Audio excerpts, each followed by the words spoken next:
todo en esta noche. Perfecto. Entonces, lo que van entrando las personas, hoy traemos la lección 9 y lección 10 del libro que estudiamos los martes en la iglesia. Como saben, Respuestas Bíblicas, volumen 1, del pastor Waldo Castillo. El título de la lección 9 y 10 es ¿qué es la iglesia? De eso es que vamos a estar hablando. ¿Qué es la iglesia? Un poco de historia, su función, propósito. Vamos a estar hablando de eso. ¿Qué es la iglesia? Es el tema de hoy. Voy a detener el video de mi cámara para que se concentren en la presentación. No se distraigan conmigo. Lo que queremos es que estén pendientes a la presentación donde están las ideas principales y a lo que voy exponiendo y a mi voz. Por eso detengo el video y entonces quedan pendientes a la presentación. Se ve bien ahí, David, ¿verdad? Sí, perfecto. Ok, perfecto. Bueno, pues entonces comenzamos. ¿Qué es la iglesia? ¿Qué es la iglesia? El tema de hoy. Iglesia.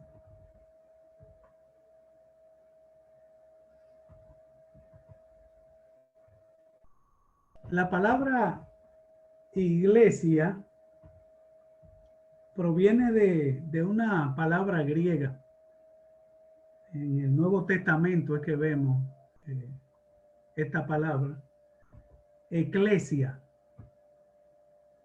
A su vez, esta palabra griega, eclesia, viene de un término hebreo que es Gaal o Kaal y significa congregación de los que han sido llamados.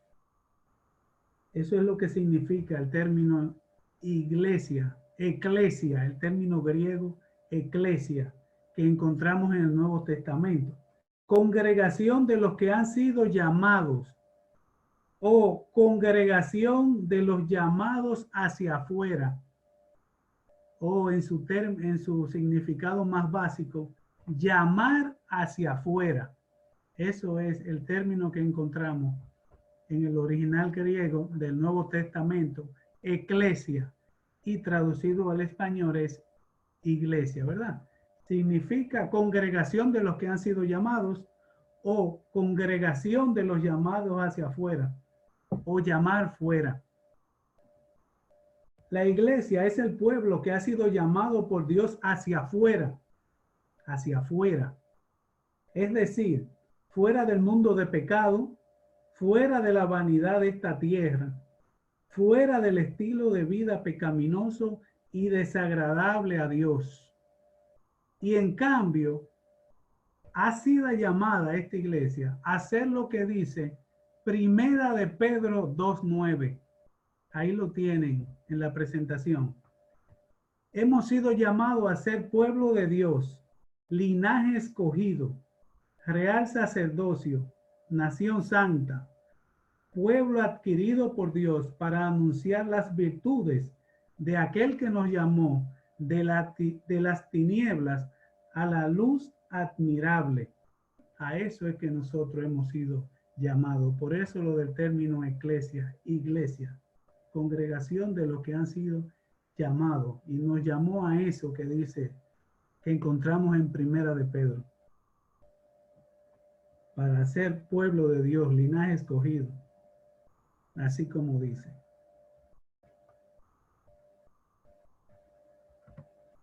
Al estudio de la iglesia, su naturaleza, rol, llamado y destino se le conoce con el nombre de eclesiología. Y bueno, ya tenemos 4 términos, hemos visto. Recordamos que el estudio de Dios se le llama teología. Cristo, teología. El estudio de la iglesia. El Espíritu Santo, humatología. Y al estudio de la Tiene que ponerse iglesia, mute. ¿Qué pasó con el mute? Que todo el mundo lo perdió. eclesiología, que es lo que vamos a estar viendo, ¿verdad? El estudio de la iglesia. Eclesiología. Vayan acordándose de esos términos.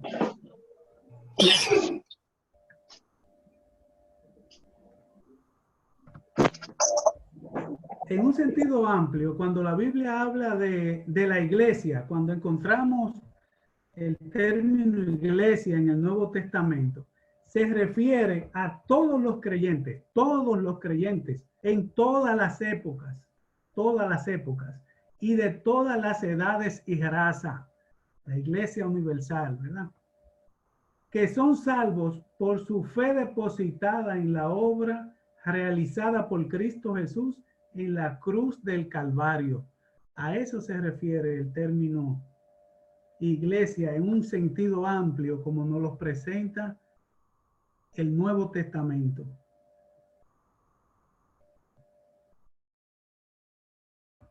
Todos los creyentes en Cristo, de todas las épocas y de todas las edades y razas, que son salvos por su fe depositada en la obra realizada por Cristo Jesús en la cruz del Calvario. O sea que todos los hombres que aceptan a Jesucristo como Señor y Salvador personal son parte de esta iglesia que se refiere el Nuevo Testamento cuando habla de iglesia en su sentido amplio.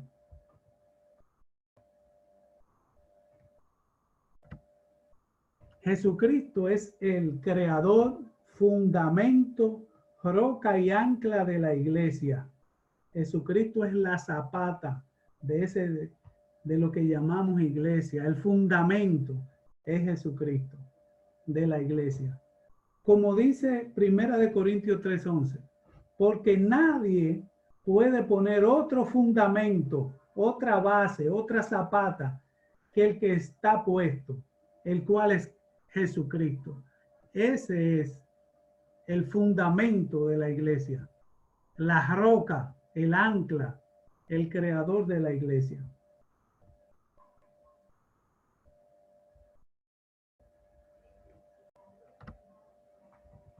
En un sentido más práctico, o sea, en lo que hacemos hoy, en el día a día, la iglesia es un grupo de creyentes organizado bajo la dirección de un pastor que se reúnen periódicamente con la finalidad de celebrar el culto, adorar a Dios con cánticos y alabanza, escuchar la palabra de Dios, tomar la Santa Cena, celebrar bodas cristianas, bautismo, evangelizar, discipular, orar y estimularse unos a otros. Eso es lo que vemos en sentido práctico, lo que hacemos en el día a día.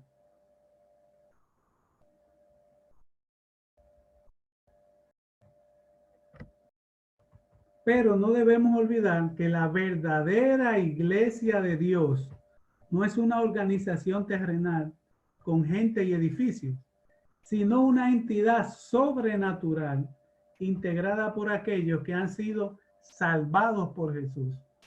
Y decimos que es una entidad sobrenatural porque es Dios que la sostiene, es Dios que sostiene a la iglesia. Si no, la iglesia cristiana ya no existiera. Recordemos que la iglesia ha pasado por persecuciones, difamaciones, ataques. De hecho, los primeros 200, 300 años de la iglesia fueron los peores, donde el Imperio Romano crucificó, quemó, echó a las fieras del circo romano a los cristianos.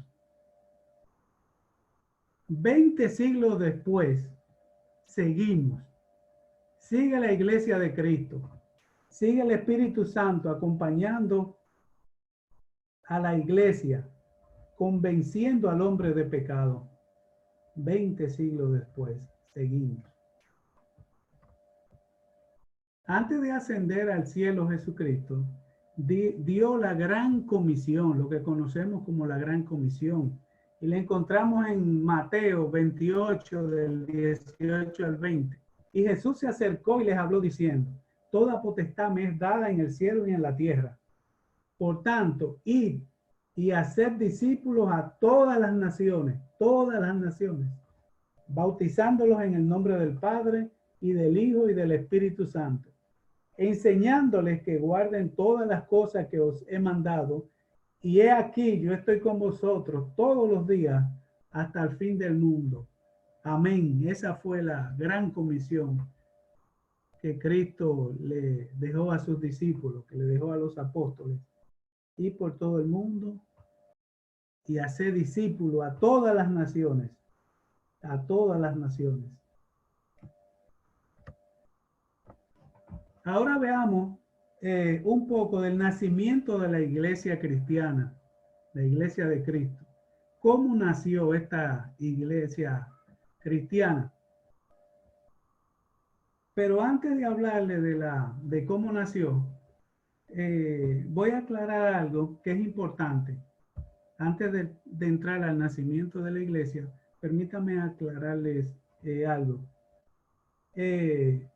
Pentecostés era una fiesta judía que en el Antiguo Testamento, en el libro de Éxodo, en el libro de Levítico, se le llama fiesta de las primicias o fiestas de la semana, de las semanas, o fiesta del día 50.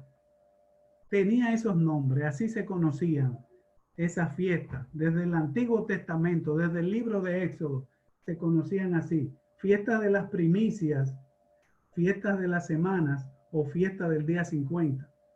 Esta fiesta se celebraba 50 días después de la Pascua judía.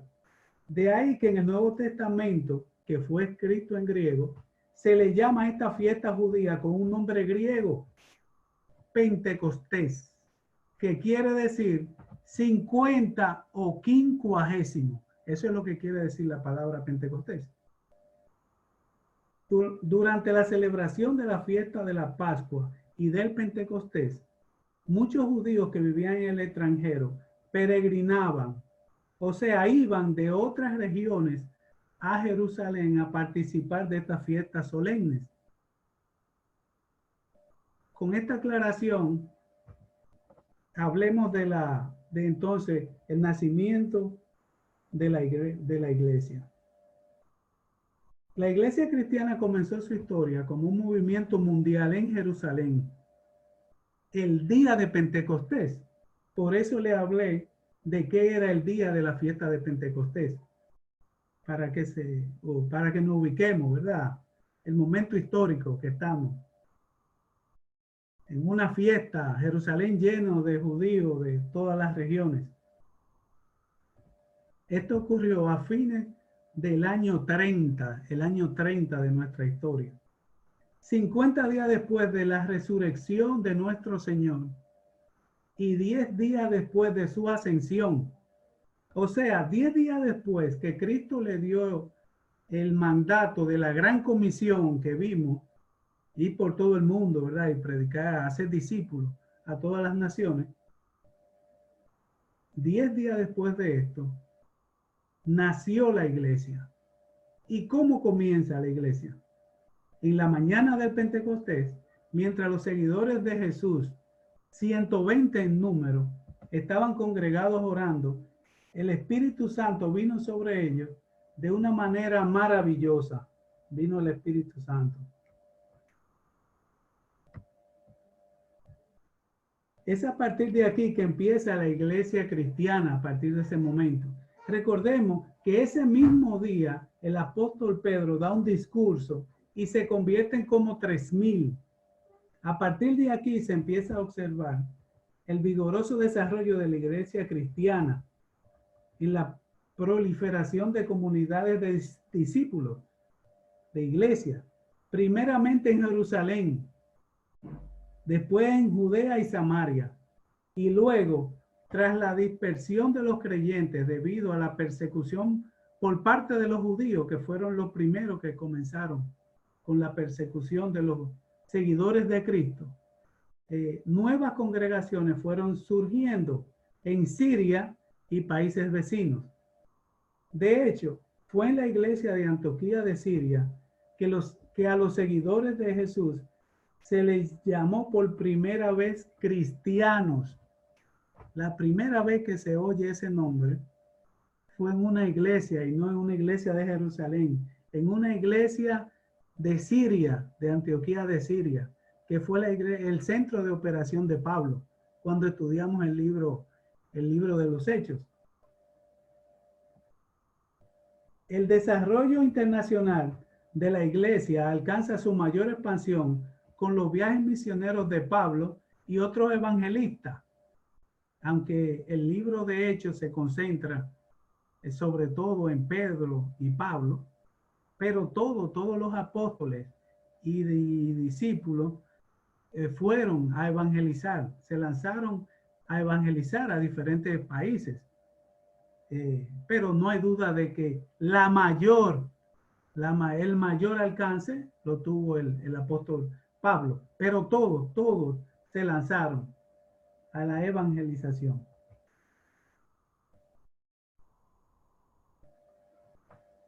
Con esta predicación, ¿verdad?, de Pablo y los otros evangelistas, los otros apóstoles, el mundo mediterráneo se llenó de seguidores de Cristo, de cristianos.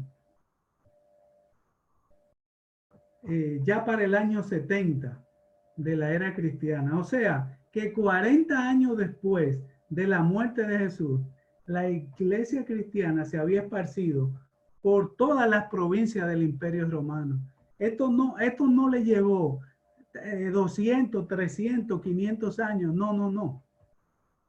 En solo 40 años ya había una expansión increíble de seguidores de Cristo, de cristianos en todo el Imperio Romano, en todo el mundo, ¿verdad?, conocido y desarrollado, que dominaba el Imperio Romano en todas sus provincias, en solo 40 años.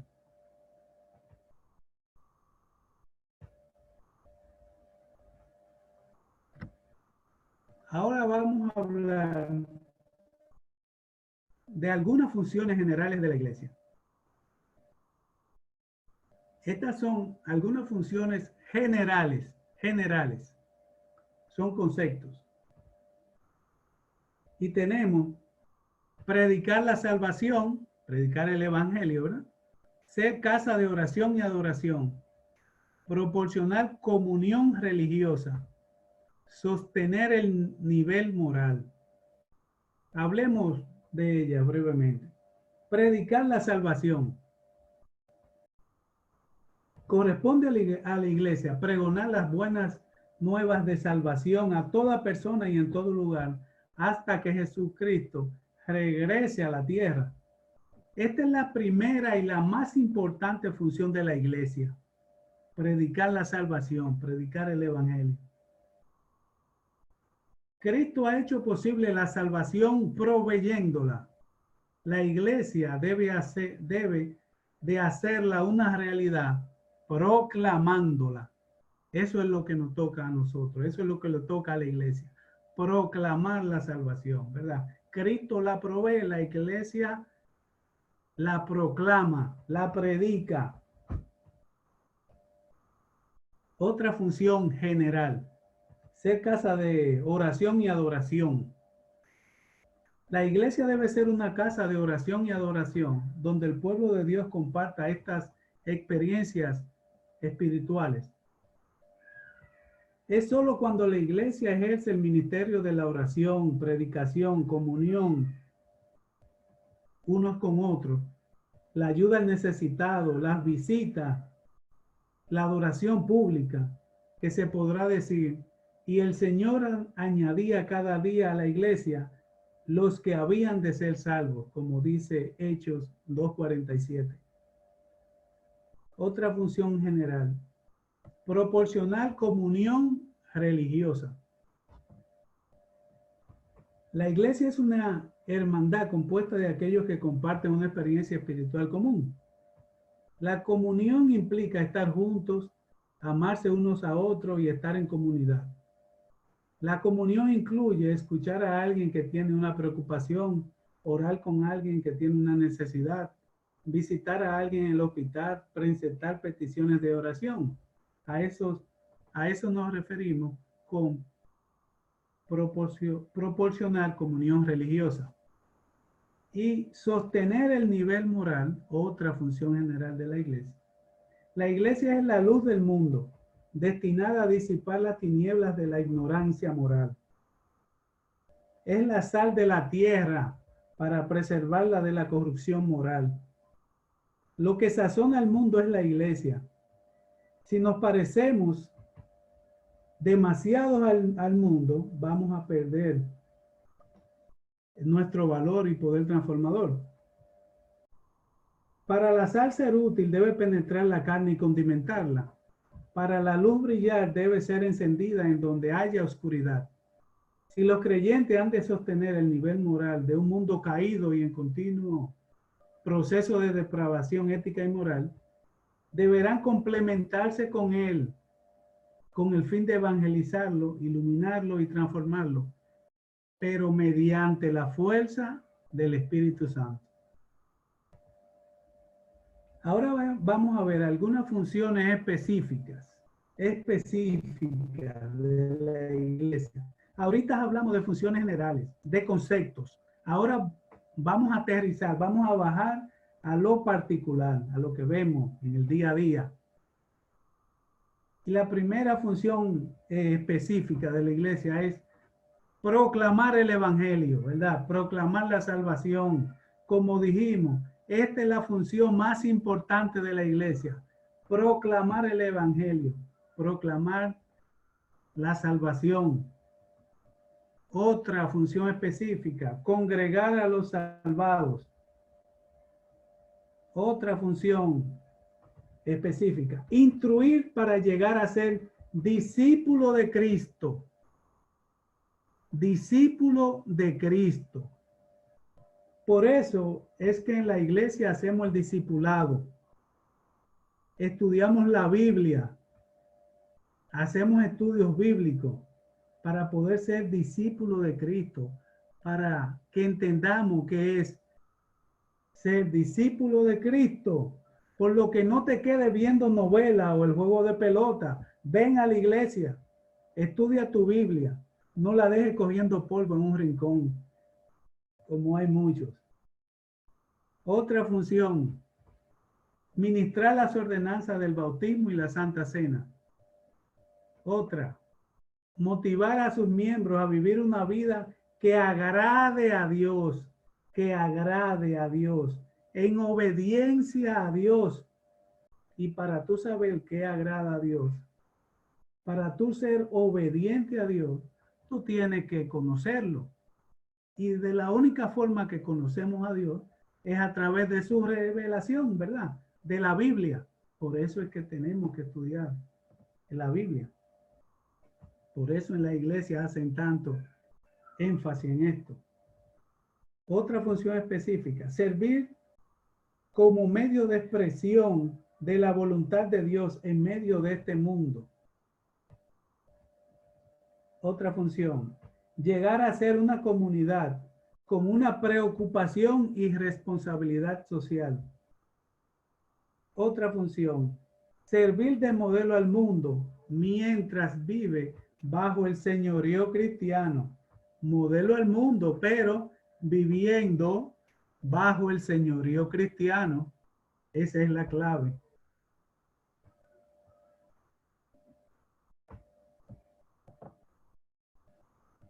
Entonces, estas son, ¿verdad?, funciones específicas las que acabamos de ver. Algunos pudiéramos confundirnos y pensar, bueno, como la Biblia, como la iglesia, perdón, proclama a Jesucristo y proclama, la iglesia proclama la salvación, proclama a Jesucristo, que es la salvación, entonces la iglesia puede salvarnos. La iglesia puede salvarnos. piensan algunos, nos confundimos algunos en esto. Bueno, estamos metidos en la iglesia, llevamos, ¿verdad? El mensaje de salvación, proclamamos a Cristo. Entonces, si la iglesia hace todo eso, pues la iglesia puede salvar. ¿Es la iglesia la que salva? ¿Verdad? Hay a veces esas preguntas. A estas preguntas les respondemos tajantemente que no.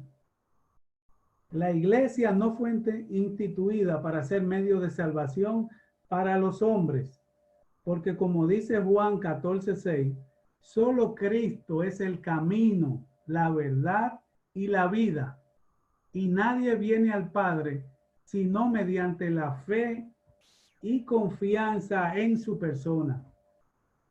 Nadie puede salvar al hombre excepto Jesucristo. Les repito, nadie ni nada puede salvar al hombre excepto Jesucristo.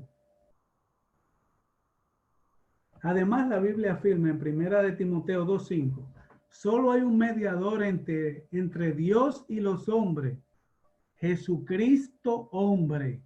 Jesucristo hombre. No niño Jesús ni nada de eso. Jesucristo hombre. Ninguna iglesia puede garantizar la salvación a sus miembros, puesto que la salvación es un don de Dios. O sea, es un regalo de Dios.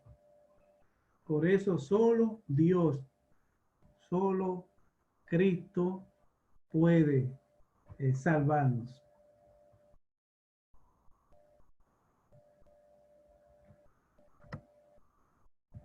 Solamente el arrepentimiento verdadero y la fe en el nombre de Jesucristo pueden hacer salvo a los hombres. Solamente el arrepentimiento verdadero y la fe en el nombre de Jesucristo pueden hacer salvo a los hombres. Entonces, el papel de la iglesia es ayudar a las personas a acercarse a Dios.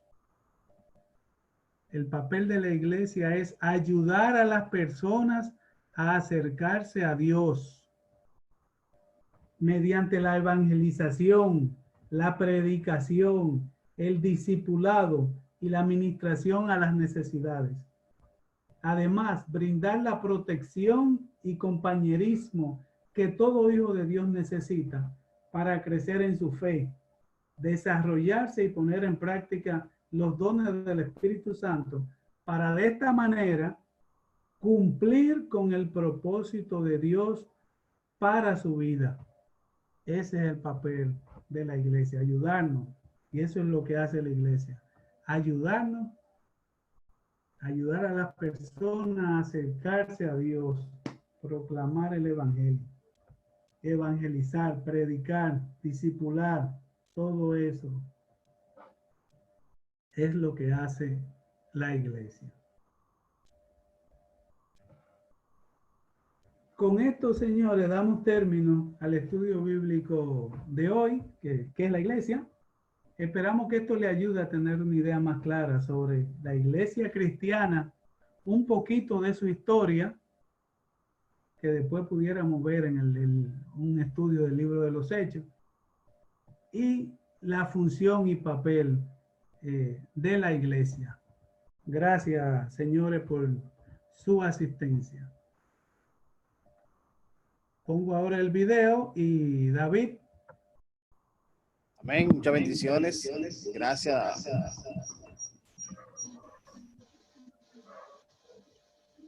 Muchas gracias, hermano Plinio. Voy a quitar la presentación de aquí de la pantalla. Si alguno tiene alguna pregunta que hacer, es un buen momento, estamos a buen tiempo. Pueden levantar la mano y... Yo quería hacer un comentario. Ay, pregunta. Fran levantó la mano.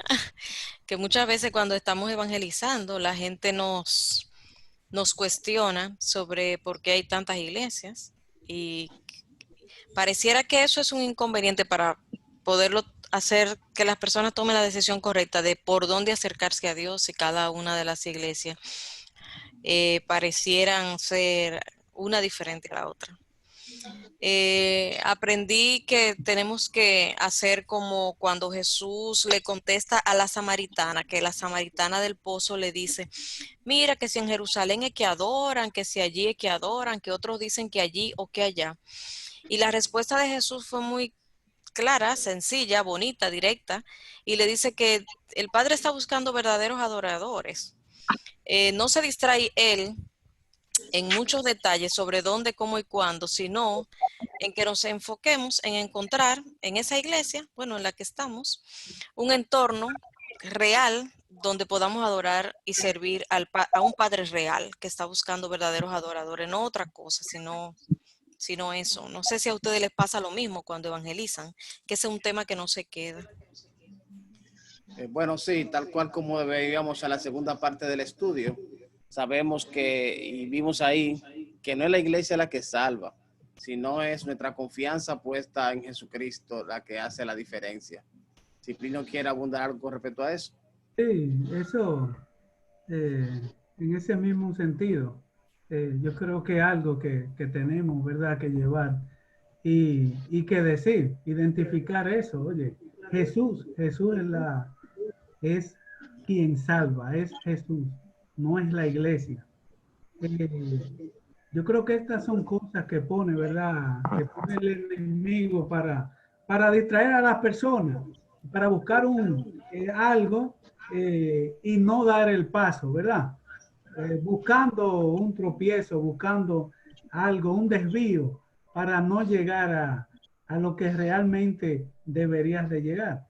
Pero sí, siempre hay que hacer claro de que no importa en la iglesia que tú estés. Por eso, otra cosa importante es que debemos de estudiar la Biblia, porque bueno, hay iglesias, ¿verdad?, que consideramos que no están de acuerdo a la palabra, pero de la única forma que tú te das cuenta es si estudias la Biblia, pero sí, siempre aparece algo. ¿Y por qué hay tantas iglesias? Oye, ese no es el punto. El punto es Jesucristo. El punto es Jesucristo. Enfócate en la salvación, en el que da la salvación. Las iglesias lo que hacemos es llevar, proclamar a Cristo. Ese es el foco que tú tienes que tener. Amén, así es. ¿Alguien más tiene alguna inquietud, alguna pregunta? Mano Frank. Sí, déjame ver si tengo, ok, bien. Al parecer, lo que agarro del estudio es que el estudio es de iglesia como congregación local, no como cuerpo de Cristo a nivel mundial. No, al revés. O sea, no. Lo que hemos visto aquí al revés es como a nivel global. O sea, la iglesia que Cristo instituyó, no una congregación particular, sino realmente la iglesia como cuerpo de Cristo.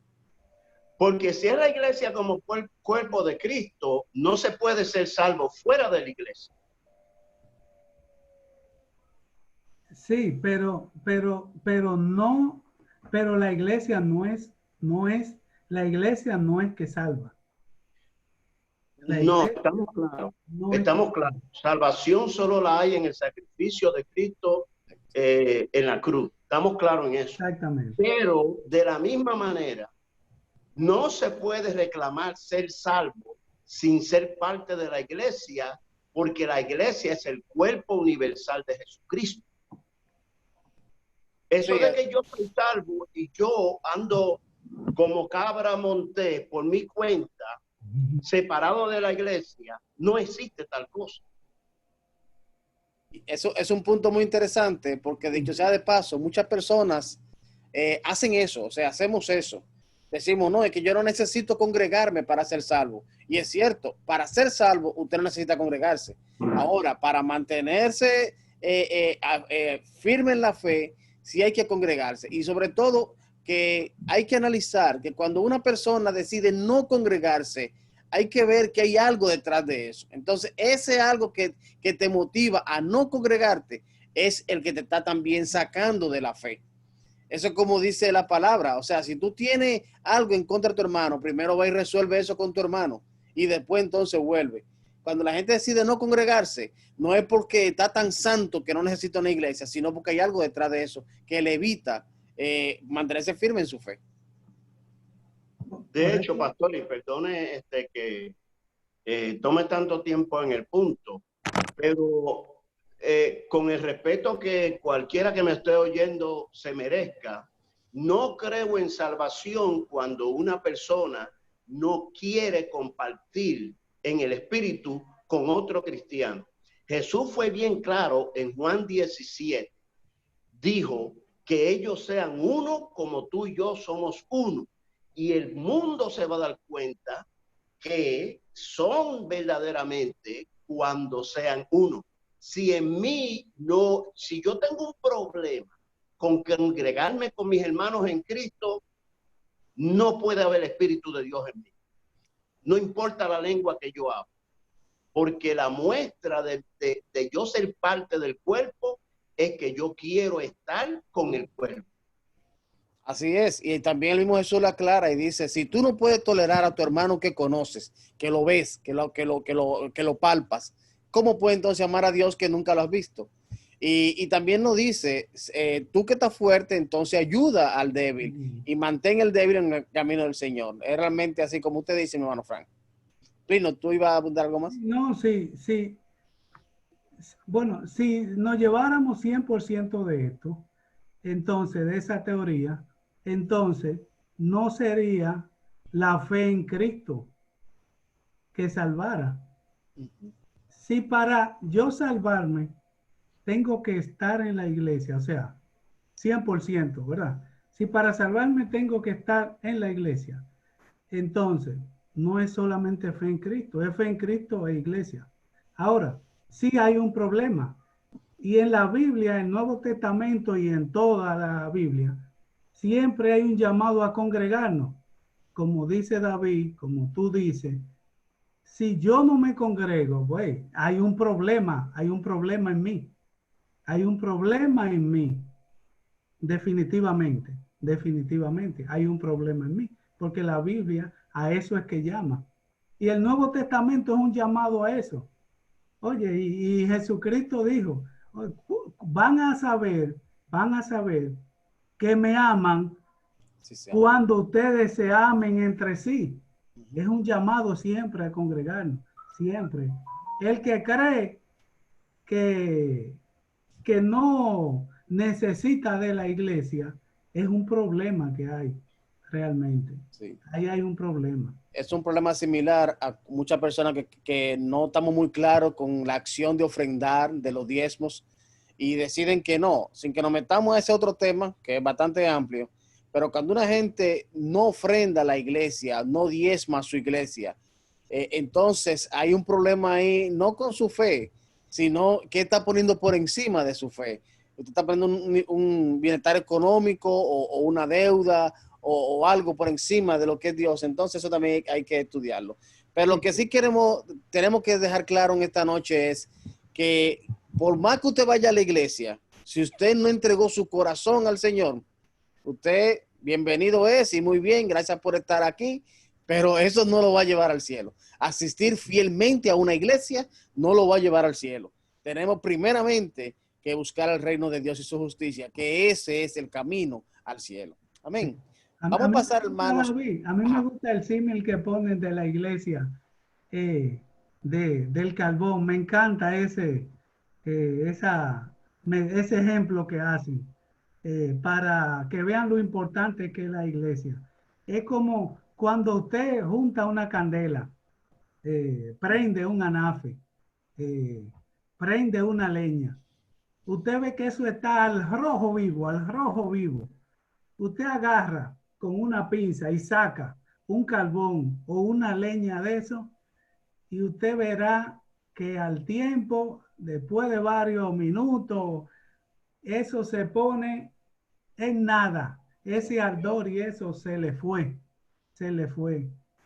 congregarse es importantísimo y ese es el llamado que tenemos del mismo que ofrece la salvación, que es Cristo.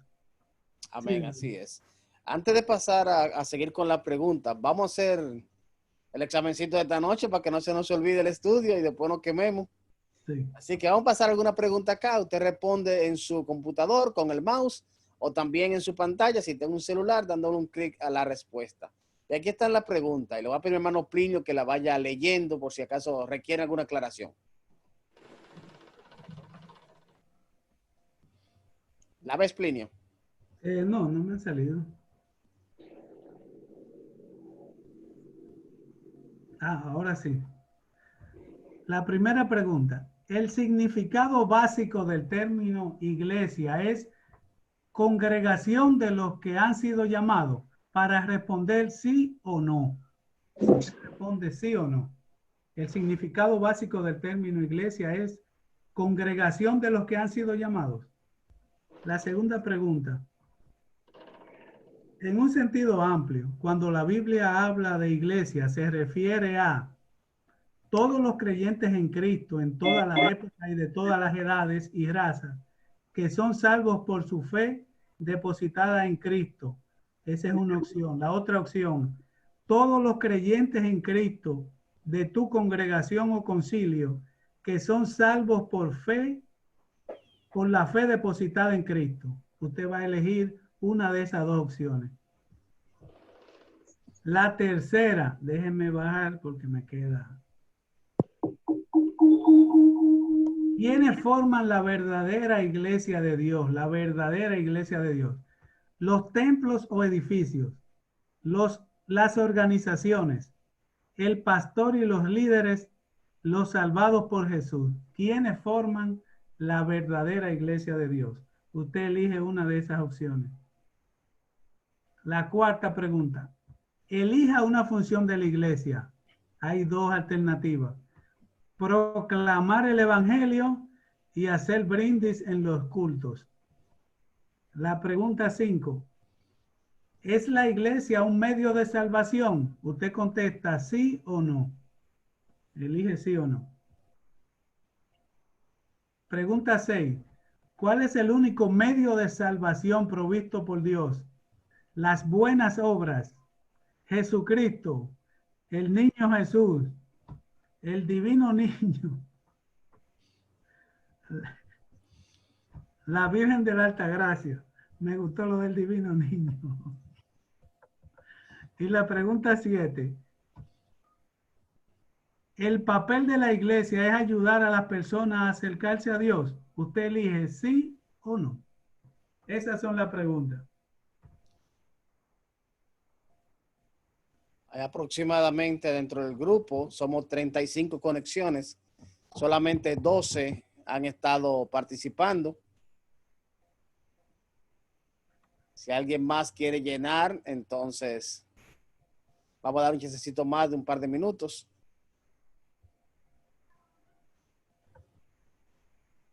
Antes de presentar la evaluación final. Voten, voten, honorable diputado, como dicen. Vamos, señores, anímense. Así vemos si hay que aclarar algún tema. Además es anónimo, nadie se va a dar cuenta quién fue que se equivocó, así que... Ahí David no sabe, ni yo, ahí no sabemos. Eso la Eddie y yo estamos gozando porque está muy chulo. Y da un reporte. Al que vote le damos pizza cuando nos juntemos. Oye, en los medios de salvación faltó ya veneno ahí. El Chapulín Colorado. También el Chapulín, ¿verdad? Sí. Pastor, un comentario. Diga usted, varón. La definición que usó el hermano dice que eclesia son los llamados, pero el texto que usó dice que son los escogidos. Lea el texto que él puso.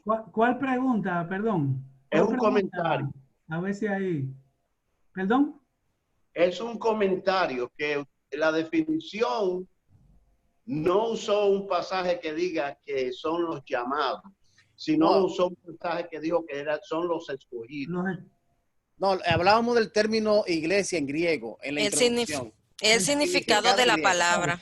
Ajá. De la Ok. palabra iglesia. Sí. Vamos Está bien. a terminar con la votación, con el examencito. Le voy a dar aquí finalizar. Me imagino que ya gran número votó. Tenemos 19 personas que han participado. Voy a finalizar la votación. Para si tenemos otro tema que queramos aclarar, entonces lo hacemos. Bien, finalicé acá. El que no se escondió se quedó. Y estos son los resultados. El significado básico del término iglesia es congregación de los que han sido llamados. Lo que han sido llamados. Eso es el término. O sea, lo que significa eclesia en griego. En griego. Exacto. En griego, ¿verdad? Ajá. Llamar fuera o congregación de los que han sido llamados. Lo que significa el término en griego. Bien. Ujú. Entonces, ampliando un poquito más esa definición, la pregunta 2 dice, en un sentido amplio, cuando la Biblia habla de iglesia, se refiere a todos los creyentes en Cristo, en todas las épocas, de todas las edades y razas, que son salvos por su fe depositada en Cristo. Aquí vemos que no estamos hablando de una congregación en particular, ni de una denominación en particular, sino todos los creyentes de todas las épocas y todas las edades y razas, que son salvos por la fe puesta en Cristo Jesús. Esta respuesta se parece mucho a la segunda opción, que vemos que algunas personas votaron ahí, por lo menos 2, pero la diferencia es que la segunda sí está siendo entonces una puntual a una congregación, a un concilio. Y eso también es un tema que podemos discutir en otra ocasión, porque no podemos nosotros decir que no, que solamente iglesia cristiana es la metodista libre, porque esa es a la que yo pertenezco. Muchas personas hacemos esto. Es la única que se va a salvar. Es la única que merece salvación. Ujú, sí. Somos la única verdadera. Sí. La número 3 dice, ¿quiénes forman entonces la verdadera iglesia de Dios? No son los templos, no es el edificio, no es una organización, no es un concilio, mucho menos el pastor y los líderes, sino todos nosotros que hemos creído en Jesús, lo que somos salvos por Jesús, eso somos la iglesia. La cuarta, la función de la iglesia, proclamar el evangelio o hacer brindis. Bueno, en los misas comemos mucho, hermano, y todos lo celebramos. Ahí están anunciando pizza para el próximo reencuentro. Pero la función... Un café ¿perdón? nunca cae mal. Un café nunca cae mal. O un tececito, lo que hace la hermana Rosa. Ay. Pero la función de la iglesia es proclamar el mensaje. Vimos ahorita que cuando escuchamos la gran comisión, el Señor Jesús lo que dijo fue, vayan y presenten el mensaje. Hagan brindis. Bueno, eso lo dejamos para la celebración de la Pascua o otra cosa. ¿La iglesia es un medio de salvación? No, hermanos. La iglesia no salva. Tenemos que dejar ese claro. La iglesia no salva.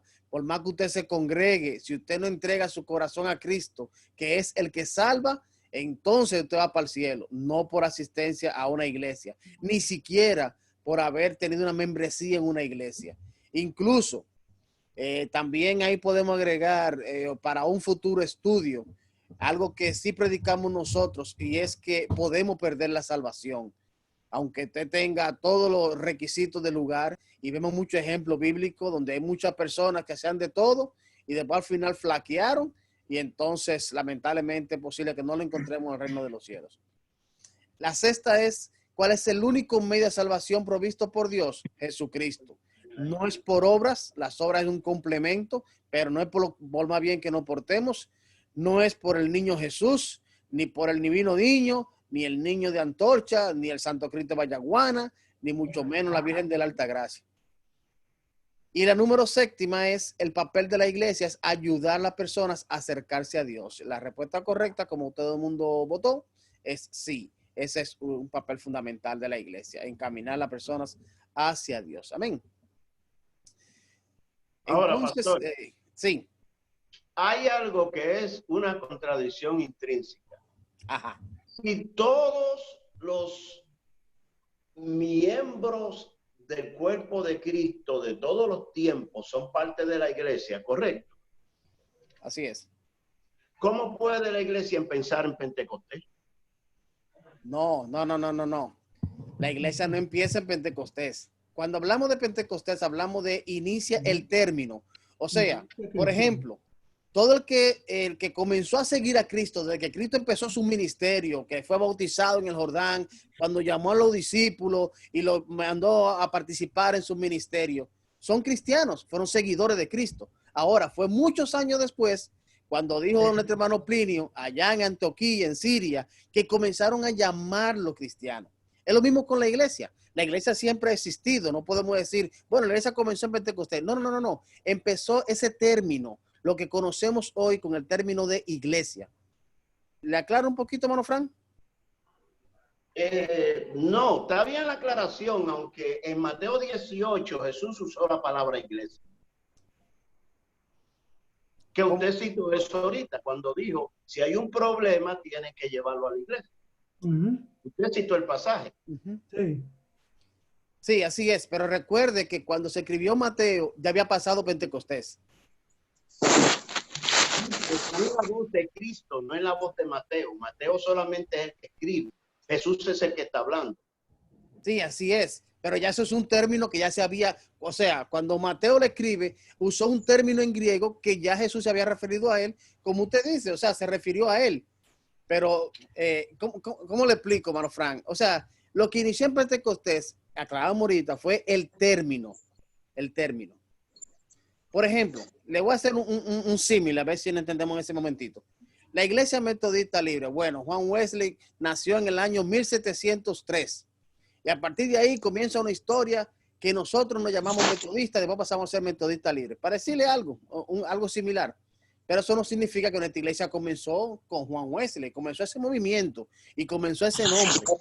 Pero la iglesia viene desde la creación del mundo, o sea, como cuerpo de Cristo. No sé si el hermano Plinio querrá aclararle algo más. No, Lo que pasa es que cuando él habló de Pentecostés, me quedé con la impresión como que, y si lo hice, el hermano Plinio me perdona, como que él había mencionado que la iglesia empezó en Pentecostés. bueno, y si lo hice, los seguidores de Cristo.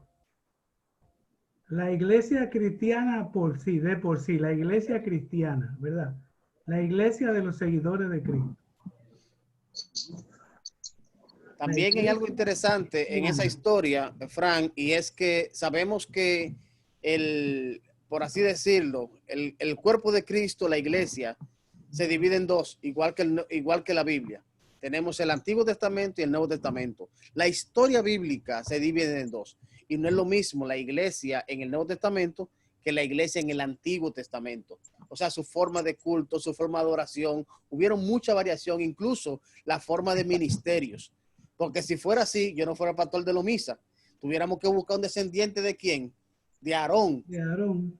Entonces, la iglesia en el Nuevo Testamento cambió totalmente. Y eso es lo que conocemos. Ese cambio se dio fue a partir de Pentecostés. Incluso a partir de ahí fue que realmente se reconoce la apertura. Y usted recuerda que al principio nosotros los dominicanos no teníamos entrada en la iglesia, porque todo el mundo creía que eso era solamente para los judíos. Y usted y yo no somos judíos. Entonces, a partir de ahí hubo un cambio radical en lo que es la iglesia, que sí se conoce como la iglesia que conocemos hoy en día. Pero la iglesia sí es una, ¿verdad? El cuerpo de Cristo sí es uno. Claro, el cuerpo de Cristo es uno. Incluye a los del Antiguo Testamento y a los del Nuevo. Perfecto.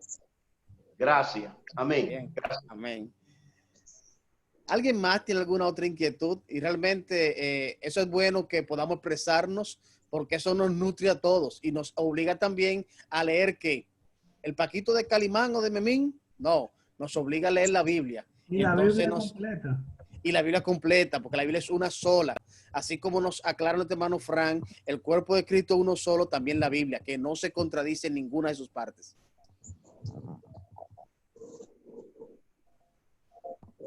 Amy, ¿te va a decir algo? No. Josefina, ¿y usted? Ah, yo vi que levantaste la mano. Porque eso trae mucha aclaración, muchas enseñanzas. Lo que pasa fue que vi como que levantaste la mano. Muy bien, hermano, pues si no tenemos otra inquietud o ¿Algo que aclarar? Realmente creo que el estudio ha sido muy bueno porque nos aclara esos puntitos y de qué somos nosotros como iglesia. Y sobre todo que nos hace pensar en este tiempo en que no estamos en el templo. Y mucha gente cree, bueno, yo me imagino que los vecinos de allá de nuestro templo estarán preguntándose, ¿y esta gente qué se hicieron? Bueno, estamos aquí. Y por aquí nos hemos mantenido realmente como lo que el Señor quiere que seamos, su cuerpo, buscando su presencia en oración cada día, estudiando su palabra como la hacemos hoy, como la hacemos los domingos, nos congregamos, alabamos al Señor y esa es la iglesia. No son las 4 paredes que dejamos allá. Incluso yo voy a hablar con la Junta Administrativa a ver si vendemos iglesia y seguimos por aquí. Bueno. Tenemos más gente, más de los 10 gatos de los viernes. Bien, hermanos, le damos otra vez la bienvenida a las personas que nos acompañan hoy. Hay muchas personas hoy conectadas, gracias por estar. Hay muchos que lo están haciendo por primera vez. Gracias por estar con nosotros aquí. Saludamos a nuestra hermana Mireya, que está aquí con nosotros hoy también. Y muchas personas que nos acompañan hoy. Gracias por estar con nosotros esta noche. Y les esperamos mañana. Entonces seguimos con nuestro culto de oración.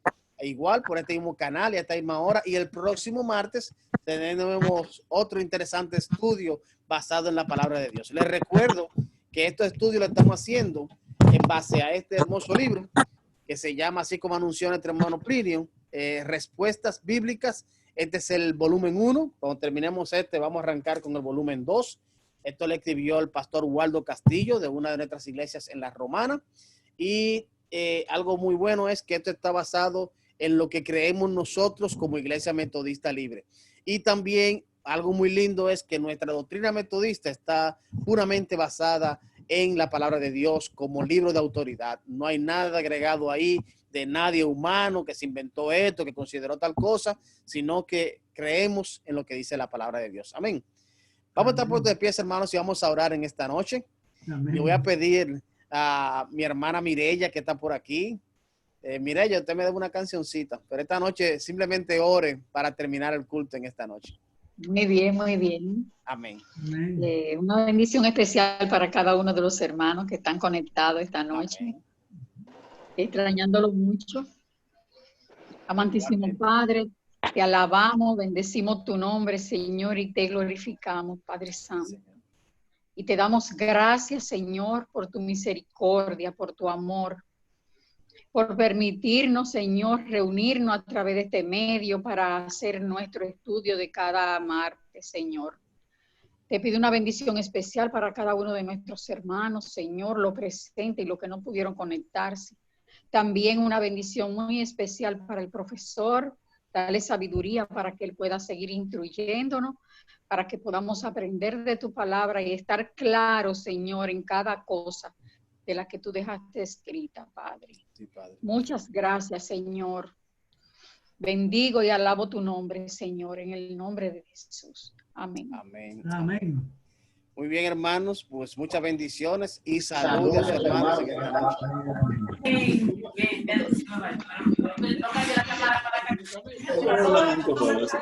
No, hombre. Bendiciones a todos.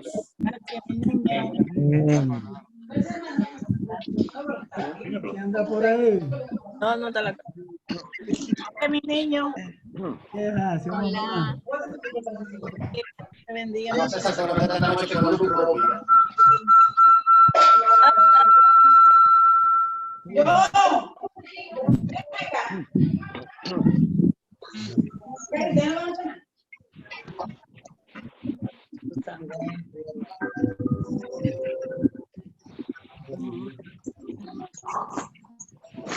Bien, por allá, vieja.